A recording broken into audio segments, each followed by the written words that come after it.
Welcome back to episode 2 of the Closing Time Podcast with Brian Prowl and Travis Bladen. Last week we spent all of 32 minutes introducing ourselves, so I figured we could just jump right in this time. Is that cool with you? Well, yeah, but let's answer one question that we did get from the comment section. Apparently we have 5 listeners, our moms, wives, Yes, and Mom. one other individual. Jordan asked about loan officers transitioning from one company to another, what that looks like, how long it takes. We've been a part of a couple transitions, so I'll throw that question to you, and what your experience has been, and what are a couple things that can make it smooth and seamless. It's kind of a loaded question.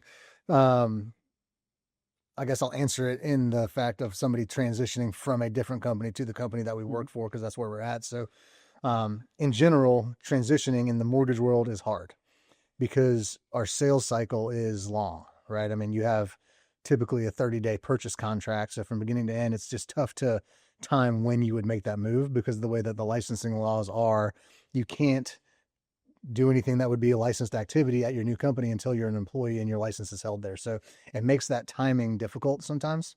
For us, we have transition teams set up and we develop a plan with whatever the loan officer that is wanting to move to us would do. And so we build out a team that is basically, this person is dedicated to processing your loans, to being your loan partner or loan officer assistant on the files that are incoming.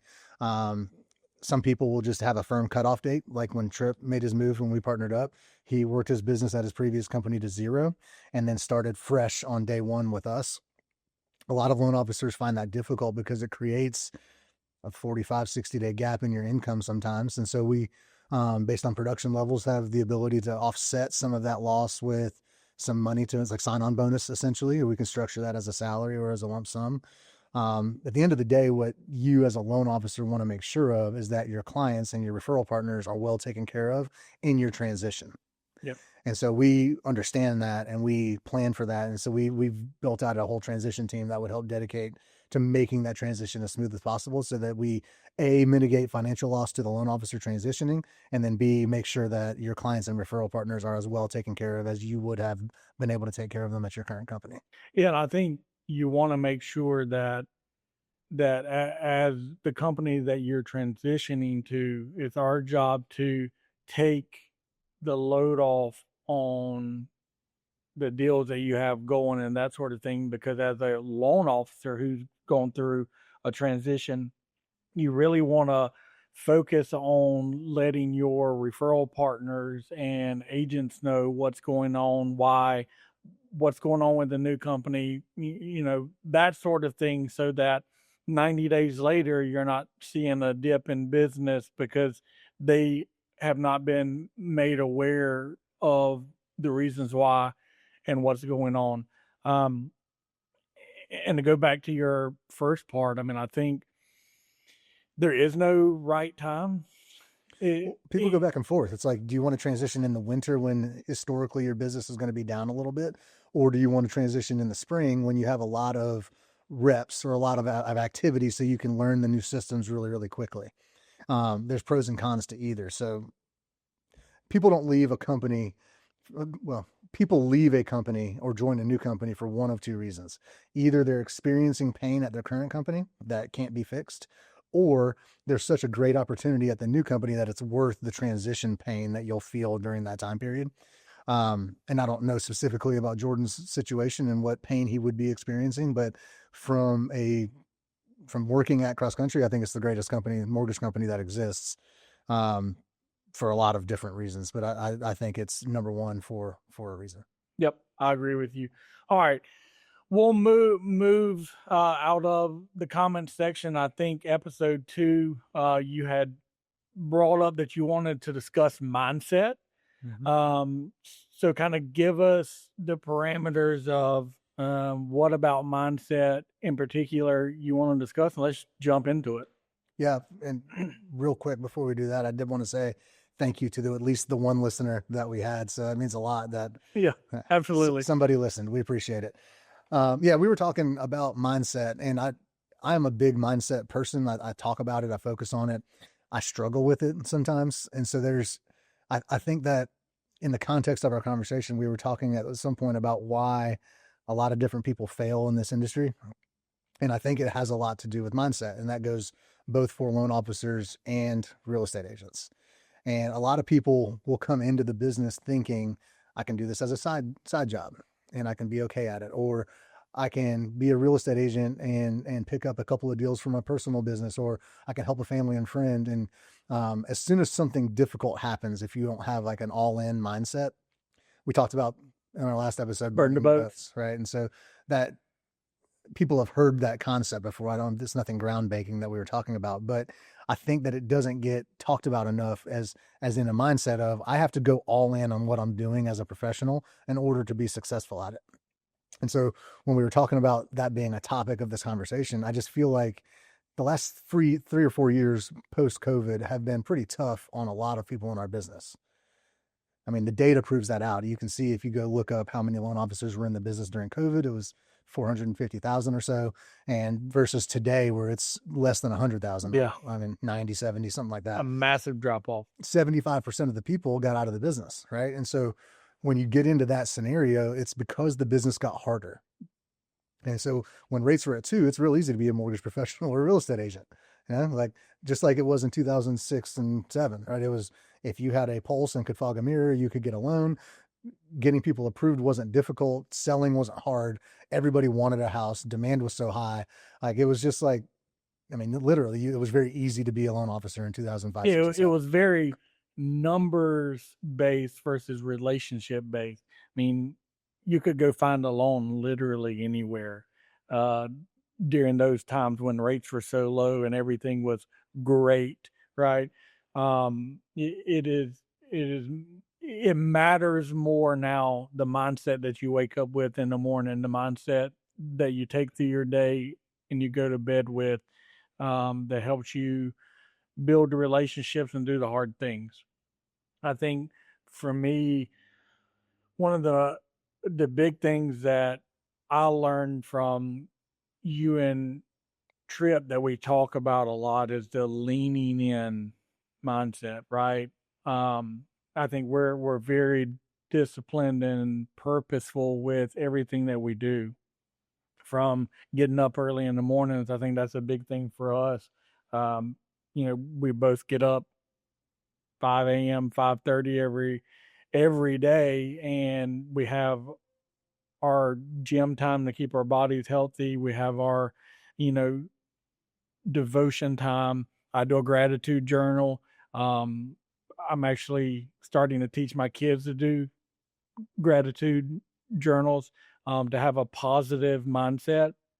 But then when we get to the office, like we're leaning into our business. We both have very regimented schedules, and everything that we do, we're talking about the mortgage business, talking about things that we're proactively doing to grow our business, and that hearing that positiveness and that we're actively working on our business all the time, other people react to that, and it gravitates business towards me. I feel is when I'm really leaning into what we're doing on a day in and day out basis, and my team does the same thing, right? Like we're leaning into our files, we're leaning into our real estate agents, to our referral partners, and what we have going on.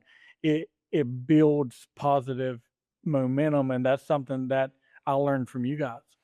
So the first thing that you said there that caught my ear and that I talk about a lot is that as a basis, you can't be successful in anything, specifically these businesses, if you don't have a positive mindset.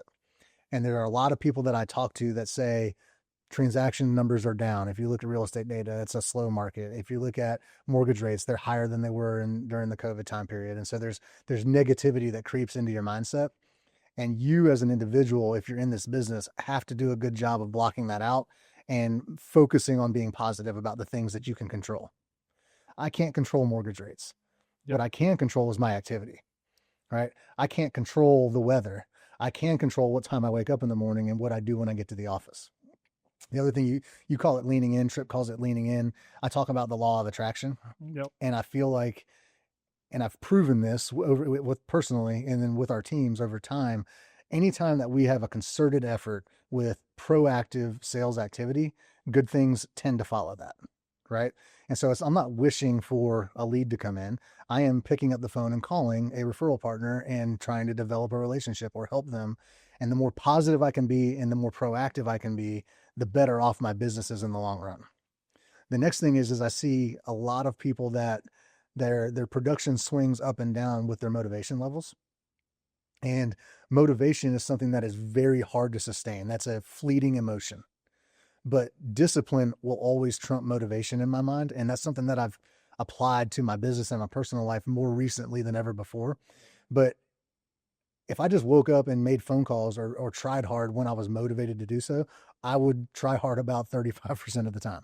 Yeah. But the fact that I understand that my discipline of doing the right activities consistently over time is going to yield the results that I want, that trumps any motivation that I feel. So even if I'm not motivated to go do something, I know that I have to because I trick my mind, or I guess, focus on it in a way that my discipline will outweigh the lack of motivation that I'm feeling on any certain day. And so the calls still get made.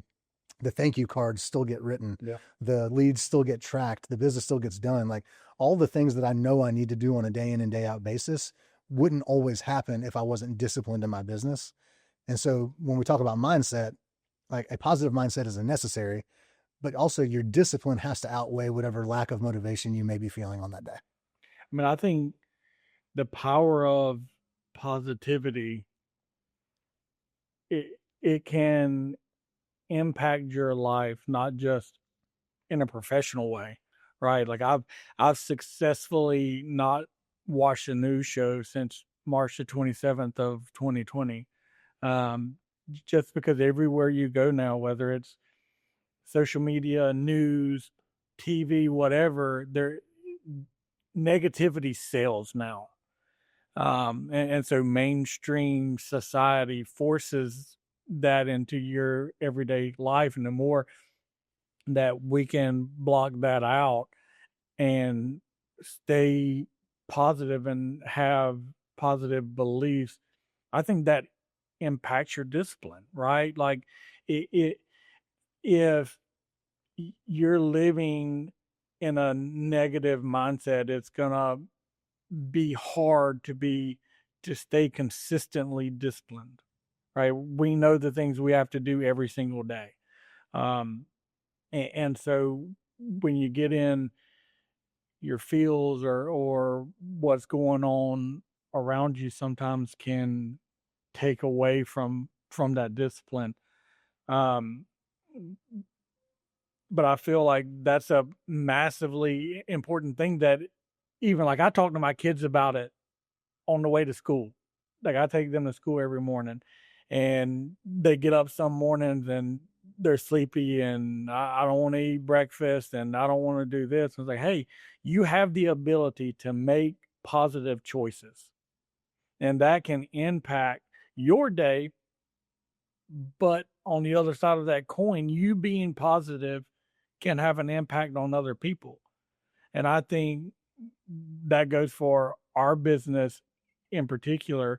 You know, we had the Fed cut rates this week or last week, and sharing that positive news, but in a informative and educated way is good for our realtors to hear. If we call like, man, our numbers are down and this, that, and the other, that negativity just breeds more negativity.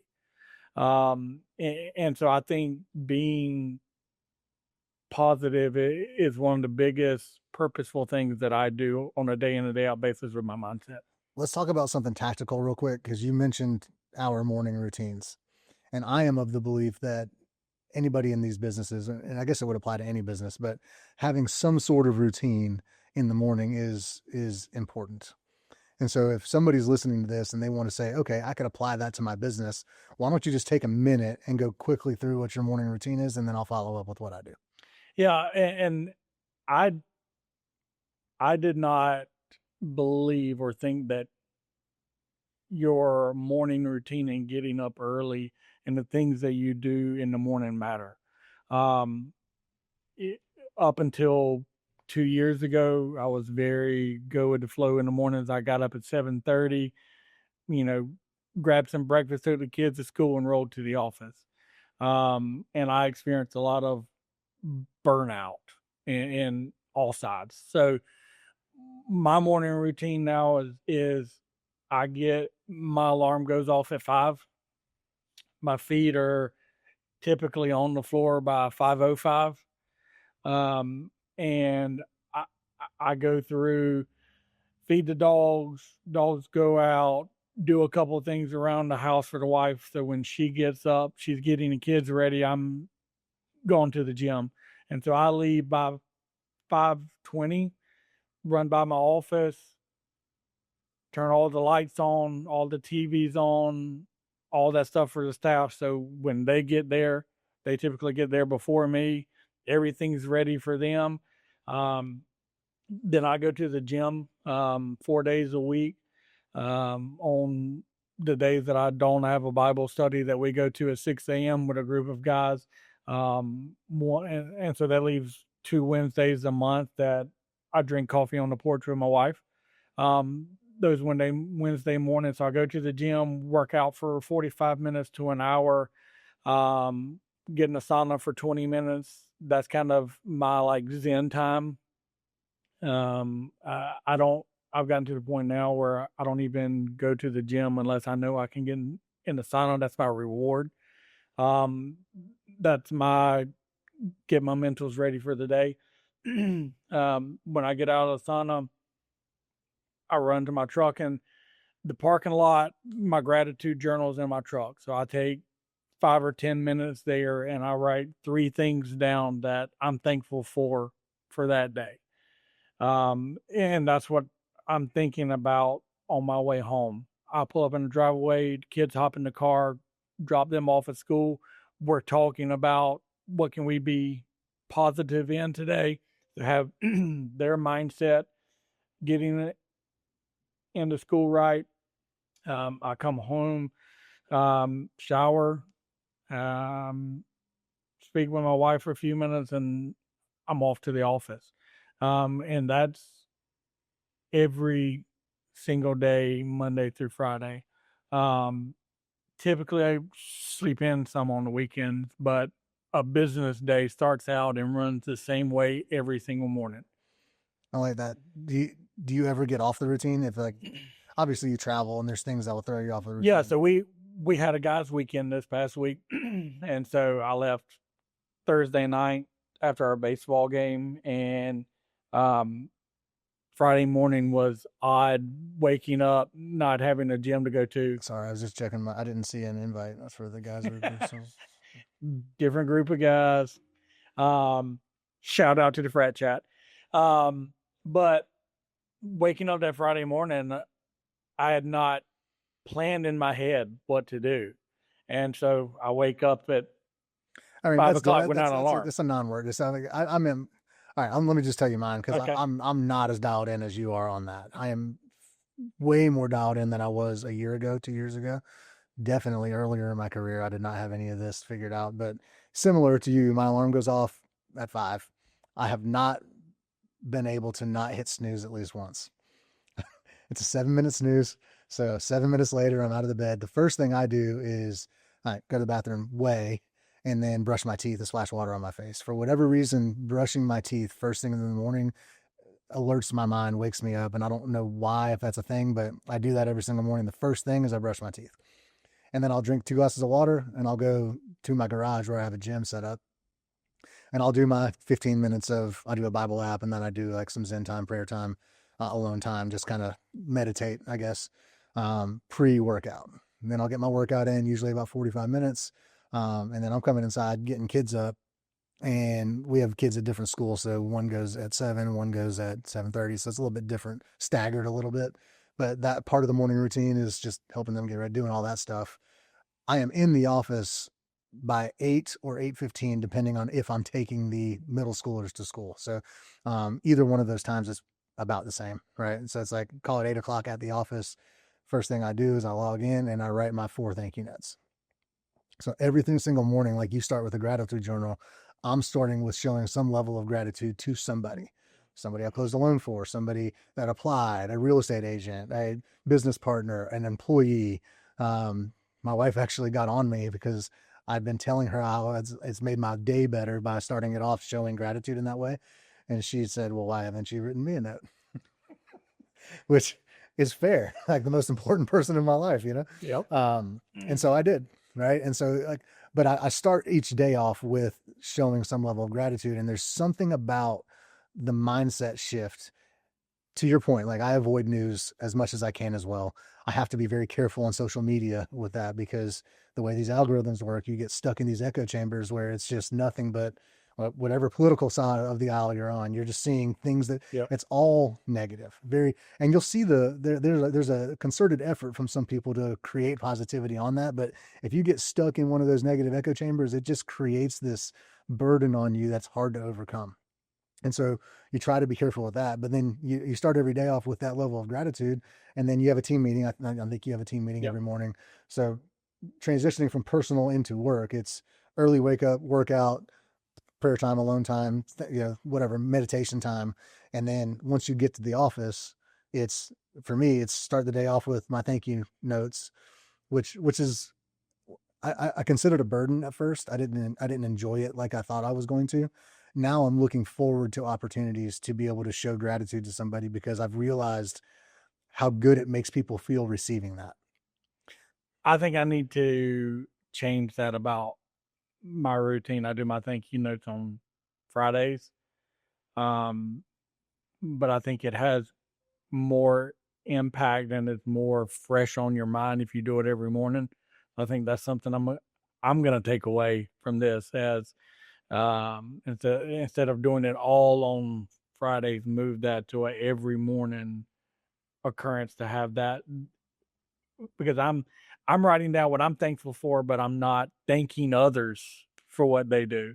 Um, that's a good point. I'm gonna take away.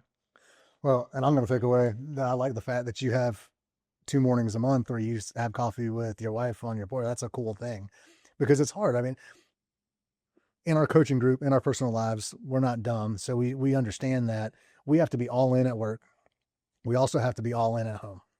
And sometimes, at least for me personally, I don't know if you feel like this, but we get so mentally drained in our roles because we're full-time loan officers. We're also full-time branch managers and we have a lot of responsibility and that weighs heavy on us, right? I mean, we want our employees to flourish and grow as a Yeah. result of being under our leadership. And so that becomes draining over time because we get pulled in all kinds of different directions. If you were just a loan officer, it's easy, it's a little bit easier. Not that being a loan officer is easy, but it's easier to focus your time and get into like a flow just on your sales. For us, we have to do that at an equal or higher level, and we have to be equally all in on our direct reports, right? And so that becomes tiring sometimes. And so when we get home, at least for me, I don't put in that same level of effort as I should, like I do at the office. And that's bullshit. I mean, It is. it's not fair to the people that are the most important to me. So I like the fact that you spend 2 mornings a month while you're fresh, while you're alone after the kids are at school, to be able to spend some time with the most important person in your Well, life. and we do that because at this stage of our life, both of our boys, and we got one on the way, a little girl on the way. That is now taken Saturday mornings, right? That's when you would normally have the family time. We're still doing family time, but we're not doing one-on-one time with my wife, right? So, you know, everybody gets all of us during the week. They deserve something during the week, right? I mean, a part of our coaching group that we're in, I plan date nights, you plan date nights. I probably do it a little bit more than you do. But having that real and raw time in the mornings, even though it's every other week, it makes a massive difference. And we, you know, redid our back porch just for that. We've got chairs we can sit in where we hang out and talk for a little bit. And it's not long, but it's meaningful. You know that I am currently have a contractor coming to my house, like what's our HOA just approved, like we're redoing our back porch for that reason. Yep. Yeah, that's awesome. So I don't want to get too far off track here, but we're talking about mindset and we've talked about positivity. We talked about morning routines and how that can impact your mindset. We've talked about being disciplined is more important than being motivated. Yep. What other topics with regards to mindset do you think are important to discuss so that anybody listening might be able to benefit from this? One thing that in my mind that I do every day is I do the hard thing first. I don't know if that's necessarily a mindset. I guess it is, right? I eat the frog under the whole book about it. And so that now that I'm going to do my thank you notes first thing, as my new first thing, my second thing is always going to be the hardest thing for my day. It's funny because you and I are different in that regard. And I don't know that there's a right or wrong. I've read the book. It's a famous book. If anybody hasn't heard of it, it's called Eat That Frog. And essentially it says, do the hardest things first so that the rest of your day is easier, is basically the concept. Well, I do it because as the day progressive, I lose control over navigating it, right? So I might have a fire here, or I might have to jump to this, and mentally I will push that hardest thing to be the last thing. Well, then it's 5:15 and I got a baseball game I got to coach at 5:30. I'll get to that tomorrow. And then it just goes further down the road. So for me mentally, if I can do that thing I'm dreading doing first, then the rest of the day is easy. No, completely fair. I just would rather not eat frogs, and so I'm going to try to figure out a way to delegate the frog if I can. Oh, so you're delegating it to somebody else to do? Wow. I guess it depends on the example too, because I don't feel like there's. I don't know. That's a topic for another day about what frogs we actually eat, I guess. But your mindset is correct. If you have something that is a requirement for you to do and you can't delegate it, getting it over with is like eating your Brussels sprouts before you eat your dessert. I like Brussels sprouts. Whatever the example would be for somebody who doesn't like vegetables, whatever you don't like, rutabagas. I don't know. I don't even know what a rutabaga is. Me either. But to your point, but like for me, I want to do the activities that I do first are I show gratitude, and then I have my team meeting, which is where I delegate things and we prioritize things. If I can't, delegate the frog at that point, then we'll do it first. But I want to be doing the most revenue generating activity for myself while I am the sharpest and have the most energy. I feel like I sell better when I'm excited to be selling. And if I'm doing things that would derail my day or create some sort of negativity in my day, I'd rather not be in that mindset when I'm going to prospect. And so for me, I'm going to prospect first. That's, in my opinion, the most important thing any salesperson can do. So I want to be sharp and energetic and upbeat and smiling and all of those things when I'm doing that. And if I've gotten into something where a loan's going bad for whatever reason, or somebody shopped us after the fact and got a better deal, or whatever the thing is that could happen throughout the day, I want to push that off for after I've already done my prospecting for the day. And again, I don't know what's right, or I don't know, maybe I'll switch it. I don't know that there is a right or wrong. I just know that that's how I have learned to function best with the most positive mindset. Yeah, I think you have to tailor it to how you work best, right? For me, when you give those examples of being shopped or this, that, or the other, it kind of does lead me to another mindset that I talk with my team about. I talk with my wife about a good bit. We can only control what we can control. And I actually have that written down on my desk as a reminder that I read. There are a lot of things that happen over the course of a day, week, or a month or a year that we just have no control over, whether they're good or bad. We we don't control them. All I can control is my effort, my discipline, my mindset. Um, and so things like that could change the direction of my ship in a day. I think Deion Sanders primetime, I like primetime, said it best is he can have a bad second, but he'll never have a bad hour or a bad day or a bad week. He takes what happens, analyzes it, and moves on. And I think that is one thing that I see in law officers that have been in the business a while and are new to the business, is they let something happen change the direction of their day. The inability to compartmentalize anything that isn't exactly what you had expected becomes difficult to overcome. And where they fail twice is they let that ruin their hour or minute or whatever, but then they don't get back into the groove of generating revenue generating activity after the fact, because they don't have the ability, like you said, to like put it behind, analyze it, and move on. Yeah, and we can control what we can control. Yep. If something that I did or my team did or you did resulted in that, great. Let's learn from it and move on. Because we can implement, we're quick to implement. Like we talked about that in the last episode. Like recognize the mistake, own the mistake, learn from it, and let's move on. Yep. I think that's a big thing for me, is control what I can control. I think we're almost out of time, but I wanted to quickly touch on one mindset thing that we haven't yet, which is we get into these routines, we do well, and when you and I think a lot of other successful people operate well with a routine like that. But inevitably, you're going to get into a rut. And so what happens when you get into a rut? What do you do to get out of a rut? And I was thinking about this yesterday, like little things, like I'll take a different route to work. Right? Like little itty bitty mindset shifts. It's like, okay, I'm in a rut. I'm not feeling the motivation. I don't feel like doing this today. Oh, let me turn left here and go the long way and get a different view. Just something about little things like that, like little tweaks to your routine. I'm still getting up early and doing my workout. I might change my workout up.